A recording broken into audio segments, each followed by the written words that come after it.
میرا نام be be ہے، میں 8 کلاس میں پڑھتی ہوں۔ میں اپنی مرضی سے اپنی والدہ کے پاس آئی ہوں، مجھے کسی نے اغوا نہیں کیا ہے۔ بھاری پولیس تھانہ مترو کا انوکھا کارنامہ، چوکی انچارج نے والد سے مبینہ طور پر بھاری رشوت لے کر والدہ کے خلاف ہی بیٹی کے اغواء کا مقدمہ درج کر لیا۔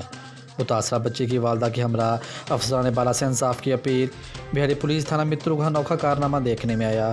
چوکی انچارج گڑم اور طاہر فریاد نے مبینہ طور پر والد سے بھاری رشوت لے کر والدہ کے خلاف اپنی ہی بیٹی کے اغواء کا مقدمہ درج کر لیا۔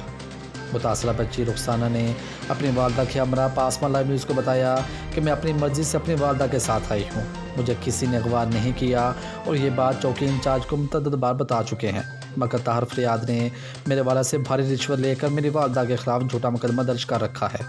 ہمارے ساتھ سخت ناانصافی ہو رہی ہے۔ ہم RPO ملتان اور DPO وہاڑی سے انصاف کی اپیل کرتے ہیں۔ مزید خبروں اور تفصیلات کے لیے دیکھتے رہیے پاسبان لائیو NewsHD۔ آپ ہمیں فیس بک اور YouTube پر بھی فالو کر سکتے ہیں۔